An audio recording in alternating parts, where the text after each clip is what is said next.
এ কি, তুমি এখন এখানে উদয়? কোনো সমস্যা হয়েছে কি? উদ্বিগ্নর সাথে বলল, ভেতরে চলো, কথা আছে তোমার সাথে। ভেতরে কেন? আর আমার মনে হয় তোমার একবার জানিয়ে আসা উচিত ছিল আমাকে। বলছি ভেতরে চলো, সব বলছি। না, যা বলার এখানেই বলো, আমি শুনছি। আহ, তুমিও না বড্ড ছেলেমানুষি করো মাঝে মাঝে। বাইরে দাঁড়িয়ে কেন কথা বলবো আমরা? চলো ভেতরে চলো। এইদিকে উদয় রুচিকাকে টপকে ঘরের ভিতরে ঢুকে পড়ল। রুচিকা ব্যতিব্যস্ত হয়ে পেছন গেল। আহ, কি হলো? এইভাবে ভেতরে ঢুকে পড়ছো কেন? ভেতরে কি চাই তোমার এখন? আচ্ছা, একটা কথা বলো, কেউ এসেছে কি তোমার বাসায়? কি যে বলো না, কে আসবে আমার কাছে? আর আসলে কি বলতাম না তোমায়? না, আমি আজকে রাস্তায় দেখেছি তোমায়, তখন মনে হলো কেউ একটা আছে তোমার সাথে। আর তাকে আমার দূর থেকে বড্ড চেনা লাগলো, পরিচিত মনে হলো। আমার সাথে কে থাকবে আর? আমি একাই ছিলাম। আর তুমি কি আমাকে বিশ্বাস করো না উদয়? এইভাবে হামলে পড়ছো কেন আমার ওপর? না সরি, সেরকম কিছু না।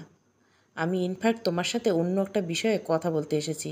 অন্য বিষয়ে কথা বলতে এসেছো? তো এতক্ষণ অযথা প্রশ্ন ব্যতিব্যস্ত করে তুললে কেন আমায়? অযথা প্রশ্ন নয়, আমি শুধু নিজের সন্দেহের কথা প্রকাশ করছি। যাই হোক, এবার কাজের কথা শোনো। হ্যাঁ বলো। অনুভবের সাথে কথা হয়েছিল আমার। আজ বিকেলে অপারেশন আমাদের। কাজটা ভালোই ভালো সারতে হবে। আজ বিকেলে? হ্যাঁ, আজ বিকেলে। কেন, তোমার খুব আপত্তি আছে বুঝি?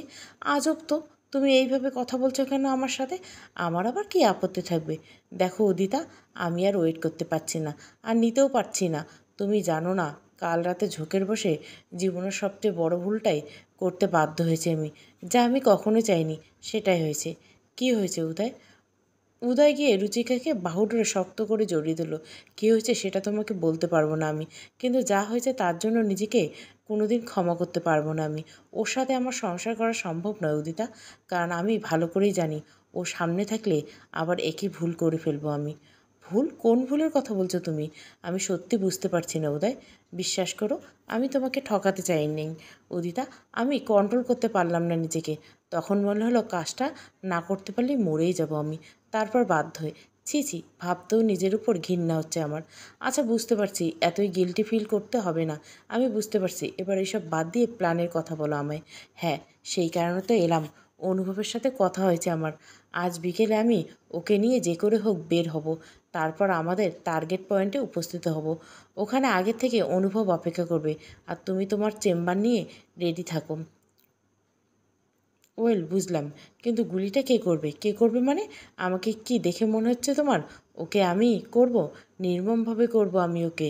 আর ওর মৃত্যুর পূর্বে এটাও বুঝিয়ে দেব যে কারো মাঝখানে অনাকাঙ্ক্ষিত অতিথি হয়ে থাকাটা কত বড় অন্যায়। ক্রোধেশ্বরী, তুমি যেভাবে বলছো ঠিক সেইভাবেই হবে। তবে বিকেলে দেখা হচ্ছে আমাদের। পাক্কা, রেডি থেকো, এখন আসি। ওকে। উদয় ঘর থেকে বেরিয়ে গেল। রুচিকা দরজাটা বন্ধ করে দিয়ে এসে বেশ অবাক হলো। প্রতিজ্ঞা দাঁড়িয়ে আছে ওর সামনে। ওর চোখ দুটো বেয়ে জল গড়িয়ে পড়ছে। ওর চোখের জল দেখে নিজের চোখের জল ধরে রাখতে পারল না রুচিকা। ভালোই হয়েছে তুমি লুকিয়ে পড়তে পেরেছিলে, কিন্তু কাঁদছো কেন তুমি? কি হলো বলো তো? প্রতিজ্ঞা নির্বিকার। সে কোনো কথা বলছে না।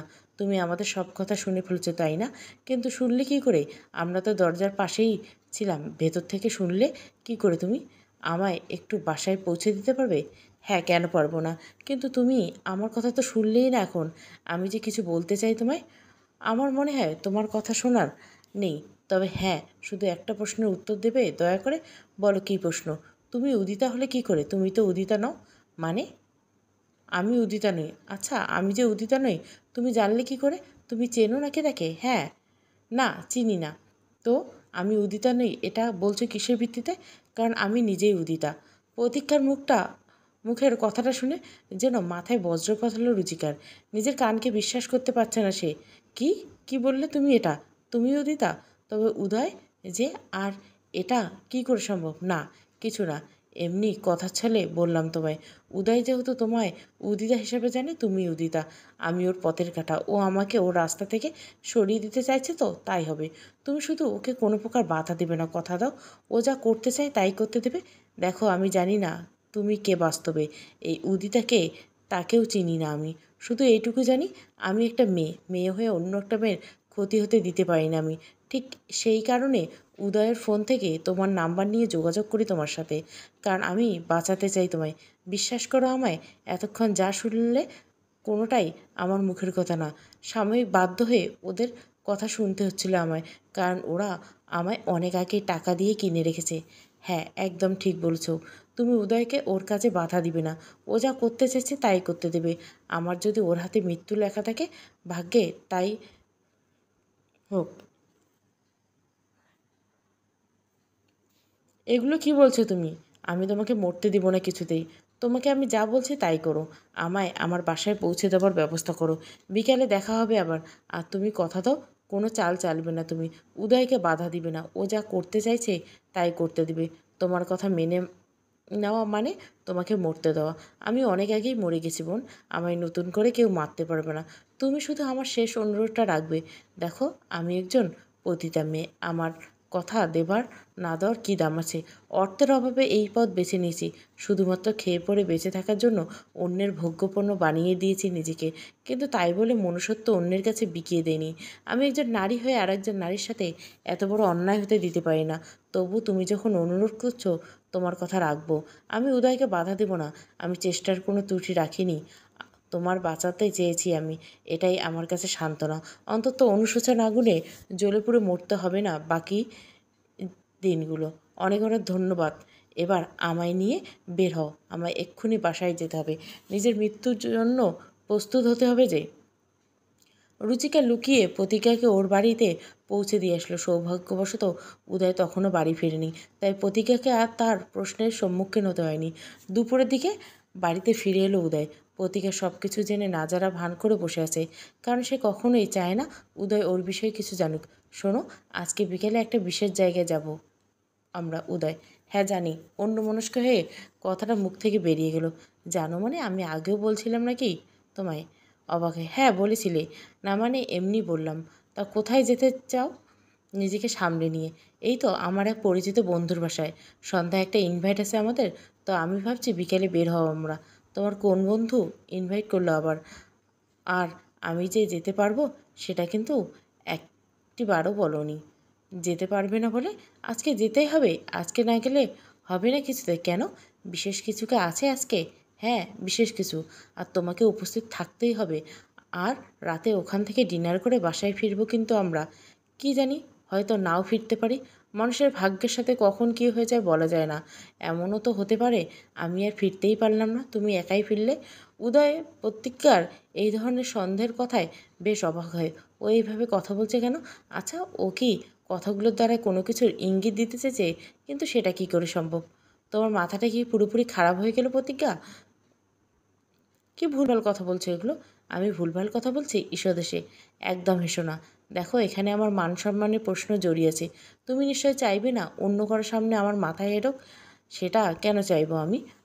ওটা এমনি মজা করে বললাম। আমি অবশ্যই যাব। আর মান সম্মানের কথা যদি বলো, তোমার জন্য নিজের প্রাণটাও দিয়ে দিতে পারি আমি। তুমি চিন্তা করো না। অদ্ভুত ব্যাপার, প্রতিজ্ঞা প্রাণ দিয়ে দেওয়ার কথা কেন তুললো এখানে? ওকে আগের থেকে আন্দাজ করতে পেরেছে কিছু? ও কি ব্যাপারে কিছু জানে? সেটা উদয়ের পক্ষে জানা বা বুঝতে পারা সম্ভব নয়, কিন্তু একটা প্রশ্ন থেকেই যায়।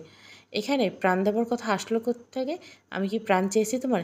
কি জানি কার মনে কখন কি চলে আসে সেই ভালো জানে। যাই হোক, তুমি যেখানে নিয়ে যেতে চাও আমায় সেখানে যেতে প্রস্তুত, কোনো সমস্যা নেই। এরপর বিকালে প্রতিজ্ঞা বাইরে যাবার জন্য রেডি হচ্ছে। উদয় অনেক আগে রেডি। ঠিক উদয়ের ফোনে একটা কল আসলো। সেটা বুঝতে পারলো কলটা কারও নয়, উদিতার ভাই অনুভবের। ফোনটা নিয়ে বাইরে চলে গেল। কী ব্যাপার, তুমি কোথায়? অনুভব: এই তো বাসায়, আমি রেডি হয়ে আসছি, একটু পরে বেরোবো। গুড। আর শোনো, আজকের আবহাওয়া খুব একটা ভালো নয়, বৃষ্টি হতে পারে যে কোনো সময়। আবার মিশন ক্যান্সেল করে দিও না। না, কোনো কিছুই ক্যান্সেল হবে না, তুমি নিশ্চিত থাকতে পারো। আর হ্যাঁ, অবশ্যই সময় মতো চলে আসবে। ওকে, বাই। দেখা হবে সন্ধ্যায়। এই বলে অনুভব ফোন রেখে দেয়। একটু পরে সে নিজেই একটা নাম্বারে কল করে। ওপারে কলটা রিসিভ করার অপেক্ষায়। এক পর্যায়ে রিসিভ করে ফেলো। কোথায় তুমি? অনুভব: আমি জায়গা মতো পৌঁছে গেছি। আচ্ছা শোনো, এবার সন্ধ্যার পর ওই জায়গায় আবছা আলো থাকবে।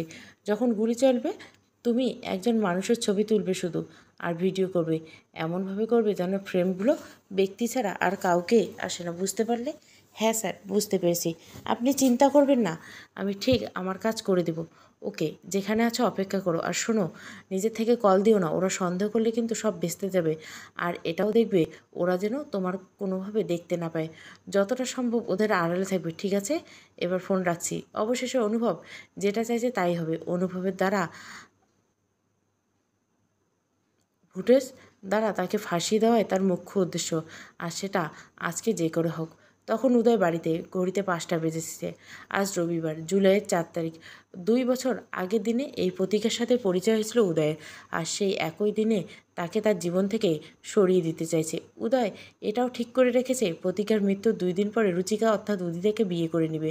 এরপর পরিস্থিতি নিয়ন্ত্রণে এলে উদিতাকে নিজের পরিবারের সামনে প্রকাশ্যে আনবে সে। এসব ভাবতে ভাবতে নিজের স্ত্রীকে নিয়ে একটা ট্যাক্সিতে উঠল উদয়। গাড়ির কাছ দিয়ে বাইরে তাকিয়েছে। ঝিরিঝিরি বৃষ্টি শুরু হয়েছে, সাথে দমকা হাওয়া দিচ্ছে মাঝে মাঝে।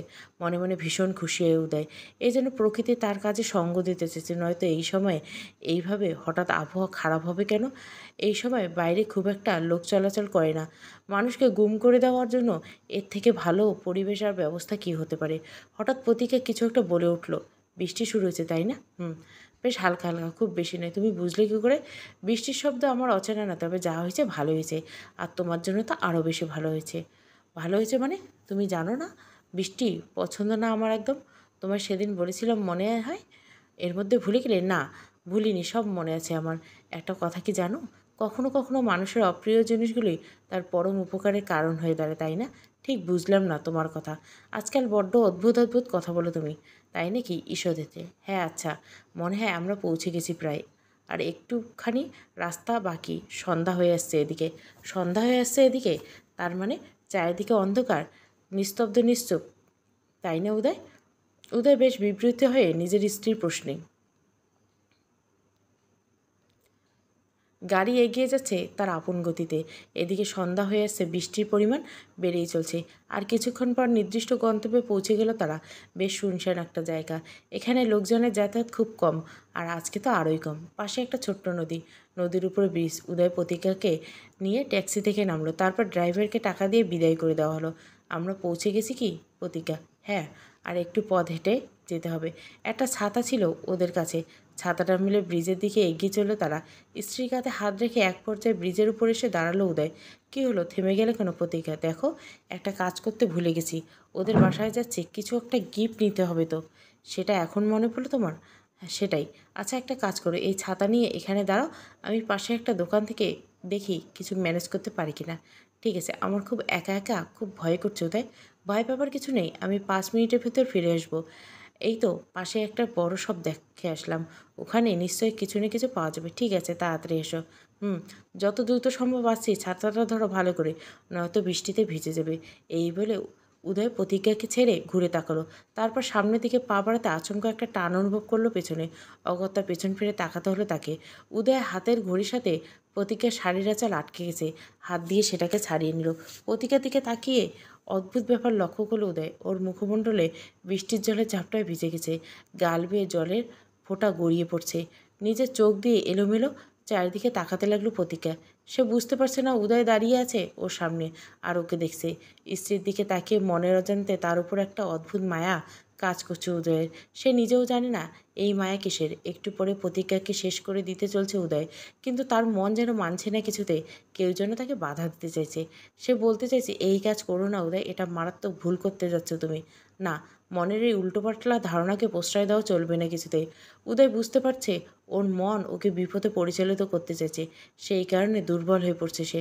কিন্তু এই সময় প্রতিকার প্রতি দুর্বল হয়ে পড়ে চলবে না। কখন সুযোগ আর হয়তো কখনো আসবে না তার জীবনে। তাই যা করার ঠিক আজকেই করতে হবে। এই চিন্তা করে নিজের মনকে শান্তি করলো উদয়। আর কিছু না ভেবে বৃষ্টিতে ভিজে ভিজে সামনের দিকে এগিয়ে চলল।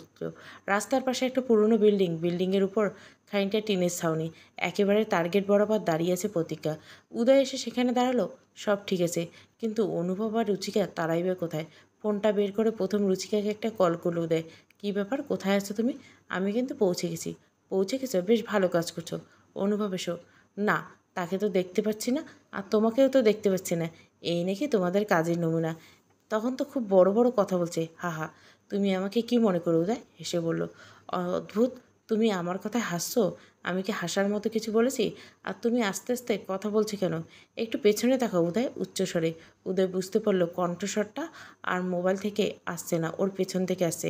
রুচিকাকে নিজের পেছনে দাঁড়িয়ে থাকতে দেখে অবাক হলো সে। তুমি এতক্ষণ এখানে ছিলে? হ্যাঁ, এখানেই ছিলাম। একটু ভেতরের দিকে ছিলাম। আমি আরও আধা ঘন্টা আগে এসেছি এখানে। তুমি কি না আমার ডিউটি নিয়ে প্রশ্ন তুলছো? সত্যি তুমি জিনিয়াস। বাই দ্য ওয়ে, তোমার ভাই কোথায়? তার দেখা পাচ্ছি না কোথাও। আসবে আসবে, সেও হয়তো একটু পরে আসবে। একটু পরে আসবে মানে? আর কতক্ষণ আমাকে দাঁড় করিয়ে রাখবে প্রতিজ্ঞাকে? তাছাড়া যে কেউ চলে আসতে পারে, তখন একটা কেলেঙ্কারি বেঁধে যাবে। তোমার দেখছি করার জন্য আর তর্স হয়েছে না? বা আমি কিনা তোমাকে পাওয়ার জন্য শুধুমাত্র তোমার কথা ভেবে নিজের স্ত্রীকে বলির হাঁড়িকাঠে চড়িয়ে দিতে দুবার ভাবলাম না। এখন তুমি এ ধরনের উস্কানিমূলক কথা বলছো আমায়? না, আমি জানি তুমি সবটা আমার জন্য করছো। তোমার তাড়া দেখে কথাগুলো বললাম। চেম্বারটা কোথায়? আমার কাছে দাও। রুচিকা তার পকেট থেকে বের করে উদয়ের হাতে দিল। দেখো উদিতা, আমি আর অপেক্ষা করতে পারছি না। আজকে এই প্ল্যানটা ক্যান্সেল হলে এমন সুযোগ আর পাবো না নিশ্চিত। যা করার এক্ষুনি করতে হবে। অনুভবের জন্য ওয়েট করতে হবে আমাদের? না, আসলে কিভাবে কাজটা করি বলো? ঠিক আছে, আমি কল করছি। উদয় অনুভবের নাম্বার ডায়াল করে অপেক্ষা করছে রিসিভ করার জন্য। একটু পরে ফোনটা রিসিভ করলো। কোথায় আপনি? সেই কখন থেকে ওয়েট করছি আপনার জন্য। আচ্ছা, সব কিছু রেডি করো। টার্গেট পয়েন্ট বরাবর আছো তো? হ্যাঁ, সব কিছু ঠিকঠাক। এবার আপনি আসলে হয়। দেখো ভাই, আমি এই বৃষ্টিতে রাস্তায় আটকে গেছি, আমার পৌঁছাতে লেট হয়ে যাবে। তুমি বরং কাজটা করে ফেলো, আমার জন্য ওয়েট করতে হবে না। ঠিক আছে। আর শোনো, লাশ সোজা পানিতে ভাসিয়ে যাবে। কেউ যাতে কিছু আন্দাজ করতে না পারে তারপর কি হয়েছে আমরা কিছু জানি না। বুঝতে পেরেছো? হ্যাঁ, বুঝতে পেরেছি। ফোনটা রেখে দিল উদয়। কী বললো ভাইয়া? রুচিকা, তিনি আসতে পারবেন না, আমাদের কাজটা সেরে ফেলতে বলছেন। ও আচ্ছা, তবে তাই হোক, আর অপেক্ষা করো না। বৃষ্টির ভেতরে ব্রিজের উপরে ছাতা হাতে দাঁড়িয়েছে প্রতিকা। উদয় ওর টার্গেট বরাবর করলো। এমনিতে এই কাজে যথেষ্ট এক্সপ্রেস, তাই টার্গেট মিস হওয়ার কোনো চান্স নেই।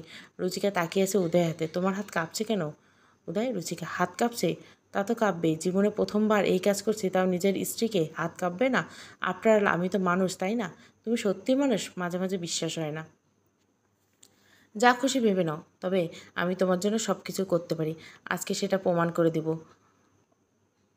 গুলিটা তাড়াতাড়ি চলল, সময় নষ্ট হয়ে যাচ্ছে। রুচিকা সময় নষ্ট শেষ না হতে একটা আওয়াজ এলো। দেখে বুলেট বের হওয়ার আওয়াজ। দ্রুত বেগে বুলেটটা গিয়ে বিঁধল প্রতিকার শরীরে। তারপর সোজা ব্রিজের থেকে নিচে খালের জলে তার দেহটা পতিত হলো।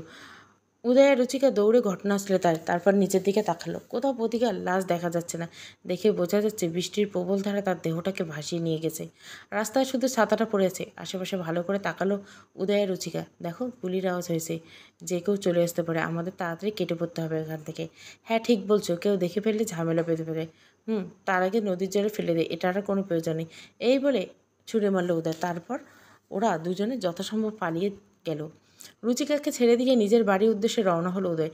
এখন আর কোনো টেনশন নেই। প্রতিজ্ঞা নামের বোঝাটা ঘাট থেকে নেমে গেছে। এবার উদিতাকে আপন করে পেতে তার কোনো বাধা নেই।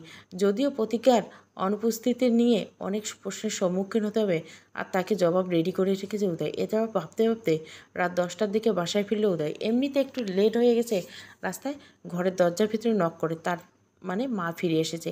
নিজেকে যথাসম্ভব গুছিয়ে কলিং বেলটা প্রেস করলো উদয়। একটু পরে ভেতর থেকে কেউ দরজা খুললো। যখন দরজা খুলে গেল, সামনের দৃশ্য দেখে যেন আকাশ থেকে পড়লো।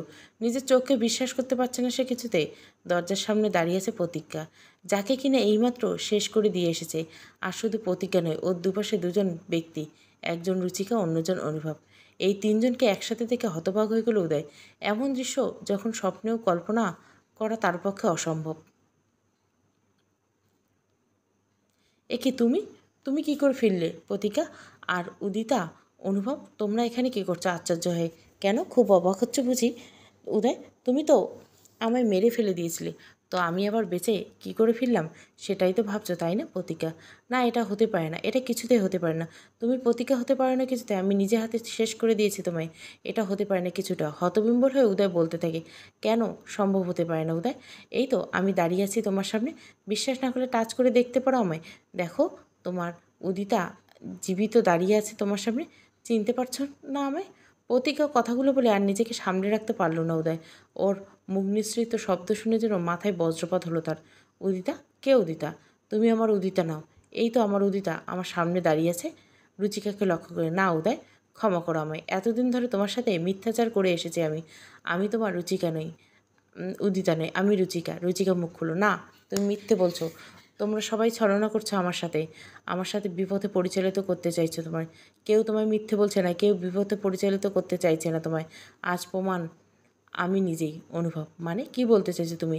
এতদিন তুমি যাকে প্রতিজ্ঞা বলে জেনে এসেছো, যাকে প্রতি রাতে পরপুরুষের বিছানায় তুলে দিয়ে অর্থ উপার্জন করছো, তুমি সেই সেই তোমার আসল উদিতা। যাকে একটু আগে খুন করে এলে তুমি, সেই তোমার উদিতা। যাকে এতদিন পাগলের মতো খুঁজিয়ে বেড়েছিল, এই মেয়েটাই সেই নয়। ও নকল, ওর নাম রুচিকা। আর ওকে রুচিকা সাজে আমি নিয়েই এসেছিলাম। কিন্তু আজ যখন নিজের বোনের আসল পরিচয় জানতে পারলাম, আর কোনো কিছু লুকানোর নেই আমার। যে অন্যায় আমি করেছি তার শাস্তি তো পেতেই হবে আমার। তুমি এসব কী বলছো অনুভব? এত বড় মিথ্যাচার, এত বড় ছলনা করলে আমার সাথে, হতাশার সাথে। আমি ছলনা করছি, আমি মিথ্যাচার করছি, আর তুমি তুমি তুমি কী কাজ করছো? দিনের পর দিন আমার বোনের সাথে যে দুর্ব্যবহার করছো, তুমি তার কোনো উত্তর আছে তোমার কাছে? উদয় এগিয়ে গেল প্রতীকের দিকে। ওর চোখ জোড়া পানিতে ছলছল। মানুষ জীবনদশায় এত বড় ভুল করতে পারে, এটা সত্যি অকল্পনীয়। প্রতিকার তথা উদিতার দিকে তাকিয়ে কথা বলার সাহস পাচ্ছে না উদয়। সবাই লক্ষ্য করছে ওর হাত পা কাঁপছে। উদিতার সামনে গিয়ে অনবত মস্তকে বলতে লাগলো, তোমার চোখে চোখ রেখে কথা বলার দুঃসাহস নেই আমার উদিতা। আমি এটাও জানি না তুমি মৃত্যুর হাত থেকে বেঁচে ফিরলে কী করে, আর আমি সেটা এখনও জানতে চাই না। কিন্তু তুমি যদি আমায় একদিনের জন্য ভালোবেসে থাকো, তবে আমার একটা প্রশ্নের উত্তর দিবে? তোমার মুখে আর যাই হোক ভালোবাসার কথা মানায় না। দয়া করে আমায় নিজের কথার জালে ফাঁসিয়ে একদম দুর্বল করার চেষ্টা করো না। আর শোনো, তোমার এই চোখের জলের আজ কোনো দাম নেই আমার কাছে। না, আমি তোমার দুর্বল করতে চাই না, সেই শক্তি বা ইচ্ছে আজ আমার নেই। শুধু এটুকু বললো, তুমি এতগুলো বছর কোথায় ছিলে? তুমি অন্ধ হয়ে গেছিলে কী করে? আর সেদিন হসপিটালে কী এমন ঘটেছিল? তুমি মিসিং হয়ে গেছিলে কী করে? এইসব প্রশ্নের উত্তর না জানতে পারলে আমি মরেও শান্তি পাবো না। অনুভব উদয়ের সাথে কথা যোগ করল। হ্যাঁ বোন, আমিও জানতে চাই। আমরা সবাই জানতে চাই, এতগুলো বছর কোথায় ছিলিস তুই? কী এমন ঘটছিল তোর সাথে? আমায় তুমি বোন ডেকো না ভাইয়া। আমার ভীষণ লজ্জা করছে এই ডাক শুনে আজ। দয়া করে, আমি জানি আমি যা করছি তা ক্ষমার যোগ্য নয়। আমি সেই শাস্তি মাথা পেতে নেব। আর আমি কি করে জানতাম যাকে শেষ করার প্ল্যান করছে সে আর কেউ নয়, আমারই বোন। যদি জানতাম তবে। তোমরা দুজনে চুপ করো, আর একটা কথাও বলো না তোমরা। উদিতা, এবার তুমি বলো। এরা যতই অন্যায় করুক না কেন, এদের জন্য না হলেও আমাকে বলো, তুমি সব খুলে বলো। হ্যাঁ বলছি, আর সব কিছু বলবো তোমাকে আমি। সেদিন হসপিটালের ঘটনা চোখ মেলে নিজেকে হসপিটালে আইসিইউতে আবিষ্কার করি। চারিদিকে তাকিয়ে বুঝলাম আইসিইউতে আছি এবং মারাত্মক কিছু হয়েছিল। ধীরে ধীরে আমার সকল ঘটনা মনে পড়ত। আব্বা আমার বিয়ে ঠিক করছিল, বিয়ে আমার অমতে, ছাদ থেকে ঝাঁপ দেওয়া, ইত্যাদি ইত্যাদি। সমস্ত কিছু মনে পড়তে থাকে। তখন আশেপাশে কেউ ছিল না। আমি বেড থেকে ছেড়ে উঠে পড়ি। তারপর পা জোড়া মাটিতে রাখলাম। অনেক কষ্ট করে দাঁড়ালাম। মুখ থেকে আওয়াজ বেরোচ্ছিল না। কী করে কিছুই বুঝতে পারছিলাম না। শুধু মনে হচ্ছিল এই জায়গায় আর থাকা উচিত নয়। আমাকে যে করে হোক বেরোতে হবে। এই হসপিটাল থেকে বেরিয়ে যেতে হবে। নয়তো আমাকে আমার পরিবারের কাছে ফিরিয়ে দিলে ওরা ঠিক জোর করে কারো না কারোর সাথে বিয়ে করে দিবে। যা মানা আমার পক্ষে কখনোই সম্ভব না। কারণ তখন আমি একজনকে ভালোবাসতাম। দুর্ভাগ্যবশত তার নাম নিজের মন থেকে মুছে ফেলতে পারিনি আমি। সেই মানুষটা সারা জীবনে আর কারো অস্তিত্ব ছিল না। সবাই লক্ষ্য করছে উদিতার কথাগুলো বেশ অভিমান স্বরে বলছে। তাকে ছাড়া অন্য কারোর সাথে সংসার করা আমার কাছে মৃত্যুর সমান। তাই সমস্ত দিক বিবেচনা করে অসুস্থ শরীর নিয়ে চুপি চুপি হসপিটাল থেকে বেরিয়ে এলাম। কেউ দেখতে পেল না আমায়। এরপর আমি রাস্তায় বেরিয়ে পড়লাম। তারপর গভীর রাত। রাস্তার মধ্যে এসে দাঁড়িয়ে পড়ে তার সামনে পিছনে তাকাতে থাকি। কোথায় যাব কোনো কিছু ঠিক ছিল না। যেদিকে চোখ যাচ্ছিল সেদিকে ছুটে চলছিলাম। ছুটতে ছুটতে অসাবধানতায় একটা গাড়ির সামনে এসে ধাক্কা পড়ি। গাড়িটা ধাক্কা মেরে রাস্তায় পাশে ফেলে দিয়ে যায়। এরপর আমার চোখ ধীরে ধীরে বন্ধ হয়ে এসেছে। আমি বুঝতে পারছিলাম চোখ দিয়ে রক্ত হচ্ছে। আমার ভেতরে অসহ্য যন্ত্রণা। মাথাটা ক্রমাগত ভারী হয়ে আসছে। বুঝতে পারছিলাম সে হয়তো জ্ঞান হারাতে চলছি আমি। ঝাপসা চোখে দেখতে পাই একটা লোক গাড়ি থেকে নেমে ছুটে আসছে আমার দিকে। সে আমার পাশে এসে বসলো। তারপর কিছু একটা বলেছিলে আমায় চিৎকার করে, কিন্তু সেই শব্দ কান পর্যন্ত পৌঁছলো না আমার। জ্ঞান হারালাম আমি। তারপর কি হলো উদিতা? কে ছিল সেই লোকটা? আর তুমি বা? গভীর আগ্রহ ভরে উদিতাকে প্রশ্ন করছে রুচিকা। যখন জ্ঞান ফিরল আমার, বুঝতে পারলাম একটা ঘরের ভেতরে বিছানার উপরে শুয়ে আছি আমি। আমার চোখ দুটো ব্যান্ডেজ করা। বুঝতে পারছিলাম না আমার চোখে কেন ব্যান্ডেজ করা হয়েছে। আমার মাথায় বা শরীরে কোনো জায়গায় ব্যান্ডেজ ছিল বলে মনে হচ্ছিল না। এরপর একটা আওয়াজ ভেসে আসে আমার কানে, স্যার স্যার দেখুন, পেশেন্টের জ্ঞান ফিরছে, এক নারী কণ্ঠে। আপনি কে? আর আমি কোথায় এটা? আর আমার চোখ ব্যান্ডেজ করা হচ্ছে। উদ্বিগ্ন হয়ে সেই মহিলাকে প্রশ্ন করি, একজন নার্স এখন আপনার দেখাশোনার দায়িত্বে আছি বলতে পারেন। আর আপনার ঠিক কী হয়েছে একটু পরে বোঝা যাবে। স্যার আসছে, উনি সবটা বলবেন। আপনি কথাটা একটু কম বলুন প্লিজ। একটু পরে একটা লোক ভেতরে আসলো, জ্ঞান ফিরছে। That's great. আচ্ছা, ওর ব্যান্ডেজটা খুলে দাও তো, তারপর দেখছি। Okay sir. ভদ্রলোকের কথা মতো নার্স আমার চোখের ব্যান্ডেজ করলো। কী হচ্ছে কিছুই বুঝতে পারছিলাম না, শুধু একটা অজানা ভয়ে মনটা কেঁপে উঠছিল বারবার। নার্স আমার চোখের সামনে ব্যান্ডেজ করলে এদিকে ভয়ে বুক দুরু করছে। এবার চোখ মেলে তাকানোর চেষ্টা করুন, দেখুন কিছু দেখতে পান না। আমি ধীরে ধীরে চোখ মেলে তাকালাম, কিন্তু নিজের চোখের সামনে অন্ধকার ছাড়া কিছুই দেখতে পাচ্ছিলাম না। চারিদিকে শুধু অন্ধকার আর অন্ধকার। অন্ধকার যেন গ্রাস করতে চাইছে আমাকে। তুমি কিছু দেখতে পাচ্ছ না? আমাদের দেখতে পাচ্ছ না? ভদ্রলোক আমার মুখের দেখে উত্তর শোনার জন্য আগ্রহ ভরে দাঁড়িয়েছে। না, আমি কিছুই দেখতে পাচ্ছি না, কিছু দেখতে পাচ্ছি না আমি। আমার মনে হচ্ছে কেউ যেন আমাকে অন্ধকার ঘরের ভিতরে দিয়েছে। মাথাটা প্রচণ্ড ব্যথা করতে লাগলো। একটু ভালো করে দেখার চেষ্টা করো। না, বললাম তো আমি কিছুই দেখতে পাচ্ছি না। যা ভেবেছিলাম সেটাই হয়েছে। সিস্টার বেচারি দৃষ্টিশক্তি হারিয়েছে। ভদ্রলোক নার্সকে উদ্দেশ্য করে বলতে লাগলো, আহ, আপনি আমার সাথে কথা বলুন, দয়া করে কিছু লুকাবেন না আমার থেকে। কে আপনি? আপনি কি চেনেন আমায়? আর আমি এখানে কি করে এলাম?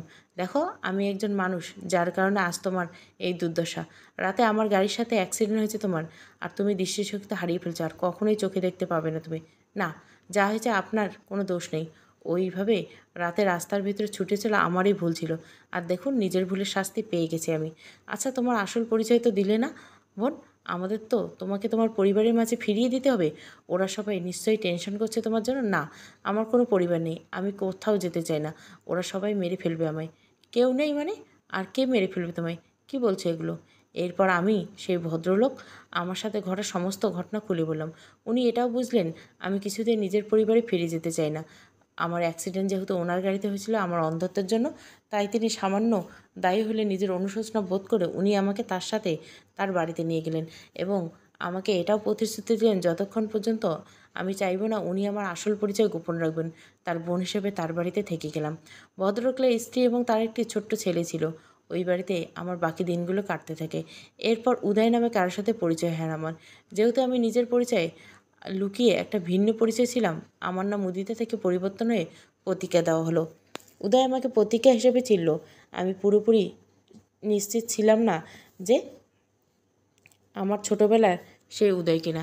এরপর ধীরে ধীরে আমাদের দুজনের সম্পর্ক গভীর হতে থাকে। আমি একসময় বুঝতে পারলাম এই আমার সেই ছোটোবেলার হারানো ভালোবাসা, যাকে এতদিন পর খুঁজে চলেছি আমি। প্রথমে ভাবলাম উদয়কে নিজের আসল পরিচয়টা জানিয়ে দেবো, তারপর বিয়ে হবে আমাদের। কিন্তু তারপরে আবার এটা ভাবলাম বিয়ের আগে আমার পরিচয় করে সবার সামনে আসল কোনো অঘটন ঘটতে পারে। তাই ওকে বিয়ের পরে সবটা জানানোর সিদ্ধান্ত নেই। কিছুদিন পরে উদয়ের সাথে আমার বিয়ে হয়। বউ হয়ে আমি ওর বাড়িতে আসলাম। আমার ইচ্ছে ছিল বাসরাতে ওকে সবটা খুলে বলবো। আর শুধু এটাই কল্পনা করে যাচ্ছিলাম আমার পরিচয় জানতে পারলে ওর প্রতিক্রিয়া কী হবে। এইভাবে ফুলশয্যায় বিছানা অপেক্ষা করতে থাকি কখন উদয় আসবে, ওকে আমি আমার আসল পরিচয় দিব। দীর্ঘ প্রতীক্ষার অবসান ঘটিয়ে উদয় ঘরে ঢুকলো। আমি শুধু ওর পায়ের আওয়াজ শুনি। তারপর সে আমার পাশে এসে বসলো। ঠিক, কিন্তু আমার কথা বলার কোনো সুযোগ দিল না। না নিজেও কিছু বলল। পশুর মতো ঝাঁপিয়ে পড়ে আমার ওপর। আমার কষ্ট আর যন্ত্রণার কোনো মূল্যই ছিল না ওর কাছে। মনে হচ্ছিল আমি যেন টাকার বিনিময়ে কারোর সাথে রাত কাটাচ্ছি।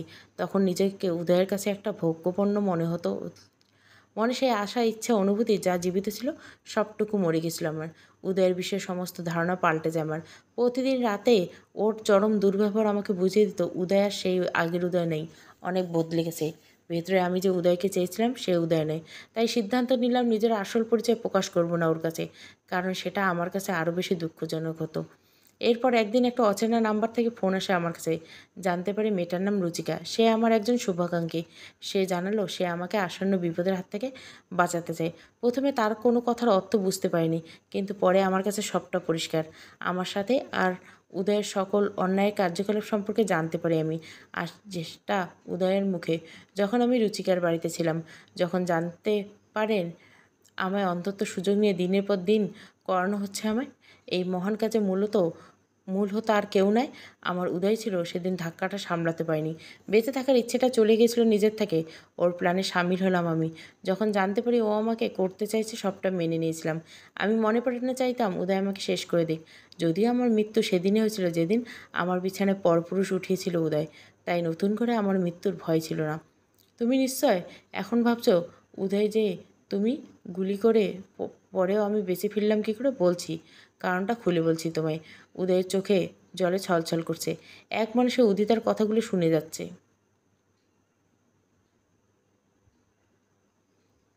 না, এবার আমাকে খুলে বলতে দাও। আমি সবটা খুলে বলছি, রুচিকা বলে উঠল। আমি কখনোই চাইনি উদিতা উদয়ের মতো একটা নিজ প্রকৃতির মানুষের হাতে নিজের প্রাণ হারাক। তাই আমি আগেভাগে অনুভবকে সবটা জানিয়ে দিয়েছিলাম। স্বাভাবিকভাবে অনুভব নিজের বোনের আসল পরিচয় জানতে পেরে সে তার প্ল্যান থেকে সরে আসে। আমরা দুজনে মিলে পরিকল্পনা করি কীভাবে উদিতাকে বাঁচানো যায়। আজকে সন্ধ্যায় যখন আমি তোমার সাথে কথা বলতে ব্যস্ত রেখেছিলাম, ঠিক তখনই সুযোগের ব্যবহার করে অনুভব ব্রিজের উপর থেকে উদিতাকে সরিয়ে নেয় আর তার বদলে রেখে দেয় হুবহু উদিতার পোশাক পরিহিত একটা ম্যানিকুইন, যার হাতে একটি ছাতা ছিল। তাকে এমনভাবে সেট করা হয়েছিল যাতে গুলিটা লাগলে সোজা নিচে পড়ে যায়। যেহেতু অনেকটা দূরে ছিলাম, তারপর সন্ধ্যা ছিল, বৃষ্টি, তাই তুমি তাড়াহুড়োতে কিছুই বুঝতে পারোনি। ম্যানি কুইনটাকে প্রতিজ্ঞা ভেবে তাকে গুলি করছো তুমি। বাস্তবে প্রতিজ্ঞা ছিল না সেখানে। তুমি নিজের স্ত্রীকে করনি, একটা জড়পদার্থ, একটা পুতুলকে। তোমরা সবাই মিলে আমার সাথে এত বড় ছলনা করলে, এত বড় ধোঁকা দিলে উদয়। আমরা তোমার সাথে যতটা না করছি তার থেকে তুমি উদিতের সাথে অনেক বেশি করছো। বলো কেন ওর জীবনটা শুধু শুধু নষ্ট করলো অনুভব? আমি জানতাম না উদিতা, আমার কথা শোনো। আমি জানতাম না তুমি আমার উদিতা। যদি জানতাম তোমার সাথে এটা কিছুতেই করতাম না। আমি তোমার থেকে আর কাউকে বেশি ভালোবাসি না, এমনকি টাকাকেও না। এই বলে উদয় উদিতের কাছে এগিয়ে দেয়। উদয়, আমি এমন কাউকে চাইনি জীবনে, সে শুধু অন্ধের মতো আমাকে ভালোবেসে যাবে। তুমি একজন অন্ধ দৃষ্টিহীন নারীর সাথে যে অন্যায়টা করেছো তার ক্ষমা হতে পারে না। তাতে তুমি তার পরিচয় জেনেই বা না জেনে কি এসে যায়? অন্যায় তো অন্যায়, সেটা যার সাথে হোক। আমি সারা জীবন এমন একজনকে কি জীবনসঙ্গী হিসেবে চেয়েছি যে সবাইকে সম্মান করবে, শ্রদ্ধা করবে, যার চরিত্রে কোনো কলঙ্ক থাকবে না। আমি ভাবতাম এমন একজন মানুষ আছে আমার চোখে দেখা, সে তুমি। যে কারণে আমি অন্য কাউকে বিয়ে করতে রাজি হইনি, হাসপাতাল থেকে পালিয়ে গেছিলাম। কিন্তু তুমি কি করলে আমার সাথে? আমি জানি তুমি আমার আসল পরিচয় জানতে না। তুমি অন্য কাউকে মনে করে আমার সাথে দুর্ব্যবহার করছো। এটা করে সমস্ত নারী জাতিকে অপমান করছো, তাদেরকে ছোট করছো। আমি নারী জাতির বাইরে নই উদয়। আমি কি করে ক্ষমা করি তোমায়? আমি কখনোই এমন একজনকে ভালোবাসতে পারবো না যে নারীদের উপার্জনের মাধ্যম মনে করে। একজন নারীর কাছে তার ইজ্জত আর সতীত্বর থেকে মূল্যবান আর কী হতে পারে? তুমি সেই সম্পদ অপমান করছো, নিজের স্বার্থ আর ব্যবহার করছো। আমি এমন একজন মন মানসিকতা সম্পন্ন মানুষ কী করে ভালোবাসি কে? তুমি বলো, আমার কথার উত্তর দাও। আমি জানি উদিতা, আমি যে অন্যায় করেছি তোমার সাথে তার কোনো ক্ষমা হয় না। আর তোমার কাছে ক্ষমা চাইবে সাহসও আমার নাই। আমি তোমার কাছে ভালোবাসা ভিক্ষে করছি, সেই যোগ্যতা হারিয়ে ফেলছি। তবে তুমি চাইলে সব সম্ভব হতে পারে। তুমি চাইলে ক্ষমা করতে পারো আমায়। আমি জানি তুমি আবার পারো সব কিছু নতুন করে শুরু করতে। আমি কথা দিচ্ছি নিজেকে শুধরে নেব। আমার ভেতর আর কোনো ভুল খুঁজে পাবে না। ক্ষমা করে দিব তোমায়।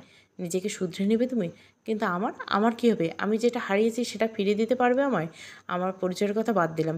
একজন সাধারণ স্ত্রী হিসেবে বলছি, একজন পুরুষ যখন কাউকে বিয়ে করে তখন তার সম্মান, নিরাপত্তা, রক্ষণাবেক্ষণের জিম্মেদারি নিয়ে থাকে। স্ত্রীর এই বিশ্বাসে তার স্বামীর হাত ধরে নিজের পরিবার ত্যাগ করে। যে স্বামী তাকে নিজের প্রাণ দিয়ে হলে সারা জীবন আগলে রাখবে, তার উপর বিপদের আঁচ আসতে দেবে না। আমি এই বিশ্বাস নিয়ে তোমার বাড়িতে পা রেখেছিলাম, কিন্তু তুমি আমার সকল বিশ্বাস ভেঙে চুরমার করে দিয়েছো। বিশ্বাসঘাতকতা করেছো তুমি আমার সাথে। তোমায় ক্ষমা করলে সৃষ্টিকর্তার দরবারে আমি অপরাধী হব। না, তুমি এইভাবে বলতে পারো না। আমি স্বামী হই তোমার, প্লিজ এভাবে বলো না। পৃথিবীর প্রত্যেকটা সম্পর্কের পিছনে কিছু কর্তব্য, দায়িত্ববোধ থাকে। সেগুলো পালন না করলে সেই সম্পর্কে স্বীকৃতি লাভ করো না। তুমি কারো স্বামী হবার যোগ্য নয় উদয়। রুচিকা উদয়কে উদ্দেশ্য করে বলল। অনুভব তার কাজের জন্য অনুতপ্ত, উদিতা তার নিজের সিদ্ধান্তে অটল। সে কিছুতেই ক্ষমা করতে চায় না উদয়কে। একটু পরে বাড়িতে পুলিশ আসলো। অনুভব নিজেই পুলিশকে ডেকে এনেছে। পুলিশের সামনে নিজের এবং উদয়ের এতদিনের সমস্ত অন্যায় ঘটনা স্বীকার করলো সে। অনুভবকে খুনের জন্য প্রচারিত করা উদয়কে নিজের স্ত্রীকে দিয়ে রাতে দুজনকে থানায় নিয়ে গেল। এর পরদিন সকালে একটা ফোন কল আসে উদিতার কাছে। হাসপাতাল থেকে ফোন করেছে, একটা সাংঘাতিক খবর। এবং রুচিকা হসপিটালে সূত্রে হাসপাতালে গিয়ে জানতে পারে গত রাতে থানা যাবার সময় উদয় গাড়ি থেকে ঝাঁপ দিয়ে আহত হয়। পুলিশ তাকে হাসপাতালে ভর্তি করে। অপারেশন থিয়েটারে চিন্তিত মুখে বসে আছে উদিতার সাথে রুচিকা। ভিতরে উদয়ের অপারেশন হচ্ছে। ডাক্তার বেরিয়ে আসলে তার সবটা জানা যাবে। উদয়ের পরে ডাক্তার বেরিয়ে এসে রুচিকা এগিয়ে যায় তার দিকে। ডাক্তার, পেশেন্টের আপডেট, অপারেশন সাকসেসফুল হয়েছে। ডাক্তার কিছু না বলে চুপ করে দাঁড়িয়েছে। একই ডক্টর, আপনি চুপ করে আছেন? কিছু বলুন, আমি ওর ওয়াইফ। আমাকে বলুন কী হয়েছে। I mean extremely sorry ma'am, আমরা আপ্রাণ চেষ্টা করছি কিন্তু কিছুই করতে পারিনি। ডাক্তারের মুখে কথা শুনে স্তব্ধ হয়ে গেল উদিতা আর রুচিকা। দুজনে পাথর হয়ে দাঁড়িয়ে আছে। রুচিকার লক্ষ্য করলো উদিতার চোখ দিয়ে পানি গড়িয়ে পড়ছে। একটা কথা ম্যাম, এই কাগজটা নিয়ে এটা পড়ে দেখুন। কিসের কাগজ? পেশেন্ট মারা যাওয়ার আগে একটা স্টেটমেন্ট দিয়ে গেছে। উনি অনুরোধ করে গেছেন সেটা আমরা লিখে তার স্ত্রীর কাছে দেই। ওনার শেষ রাখতে আমাদের চেষ্টা। পুরো কথা এই কাগজে লেখা আছে। রুচিকা কাগজটা হাতে নিল। যেহেতু উদিতার পক্ষে পড়া সম্ভব নয়, তাই উদয়ের বলা কথাগুলো উচ্চারণ করেও উদিতাকে শোনাচ্ছে। জানি এই চিঠিটা পড়বে হয়তো আমি পৃথিবীতে থাকবো না, তোমার থেকে বহু দূরে কোনো অজানা জায়গায়। যে পাপ করেছি জীবনে হয়তো জাহান্নাম হারাম আমার জন্য।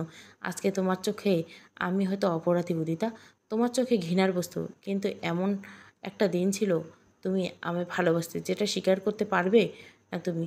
যদি সেই ভালোবাসা এতটুকু সত্য হয়ে থাকে, তুমি আমার শেষ অনুরোধ অবশ্যই রাখবে, নয়তো আমি যে মরেও শান্তি পাবো না। আমি জানি আমি যা অন্যায় করছি তার শাস্তি এই পৃথিবীর কোনো আইন আদালত দিতে পারবে না। সারাটা জীবন মৃত্যুর মতো বেঁচে থাকার একেবারে মরে যাওয়া উচিত মনে হলো আমার কাছে। তাই আজ আমি তোমাদের মাঝে নেই। আমি চাই তুমি আমার চোখ জোড়া দিয়ে এই পৃথিবীকে আবার নতুন করে দেখো। এতে আমার পাপ একটু হলেও লাঘব হতে পারে। আমি স্বেচ্ছায় নিজের চোখ দুটো তোমায় দান করে দিচ্ছি। যদি আমার এতটুকু ভালোবেসে থাকো, কোনো দিন আমার শেষ ইচ্ছাটা অবশ্যই রাখবে তুমি। আর বিশেষ কিছু বলার নেই, আমার চোখ বন্ধ হয়ে আসছে উদিতা, আর কিছু বলার শক্তি পাচ্ছি না। ভালো থেকো উদিতা, অনেক অনেক ভালো থেকো তুমি। উদিতা নিজের স্বামীর শেষ ইচ্ছে পূরণ করলো। তার চোখের অপারেশন হলো। ডাক্তার একটু আগে ব্যান্ডেজ খুলে দিয়েছে। একটু পরে রুচিকা আর অনুভব কেবিনে ঢুকলো। সমস্ত অন্যায় স্বীকার করে পুলিশকে কোঅপারেট করাতে অনুভব খুব তাড়াতাড়ি ছাড়া পেয়ে গেল। কেমন আছিস বোন? অনুভব বলল। এই তো মোটামুটি। রুচিকা একটা ফুলের তোড়া দিল উদিতার হাতে। এটা নাও, আর তোমায় অনেক অভিনন্দন, নতুন পৃথিবীতে অভিনন্দন। ধন্যবাদ ঈষৎ হেসে উদিতা। ওর দৃষ্টিশক্তি ফিরে পাওয়া সকলের মুখে হাসি ফুটে উঠল। উদিতা আবার নিজের পরিবার ফিরে পায়। রুচিকা অসৎ পথ ছেড়ে দেয়। আজকে উদিতার জীবনে আর কোনো অপূর্ণতা নেই। শুধু একজন মানুষের কথা সে আজও ভুলতে পারে না। উদয় ক্ষমা চেয়েছিল, তাকে আজ সে মন থেকে ক্ষমা করে দিয়েছে উদিতা। কিন্তু দুর্ভাগ্য, এই ক্ষমার কথা জানা হলো না উদয়ের। উদিতা চোখে এক বিশ্বাসঘাতক হয়ে প্রাণত্যাগ করলো তাকে। এই সত্যি, এই কিছু কিছু অপরাধ আছে চাইলেও ক্ষমা হয় না। নিজের জীবন দিয়ে তার অপরাধের প্রায়শ্চিত্ত করতে হয়। উদয় তার ব্যতিক্রম নয়। শুভ সমাপ্ত তৃতীয় এবং শেষ পর্ব। পুরো গল্পটা প্লে লিস্টে পেয়ে যাবেন। ভালো লাগলে অবশ্যই লাইক, শেয়ার এবং সাবস্ক্রাইব করবেন। Thank you for watching.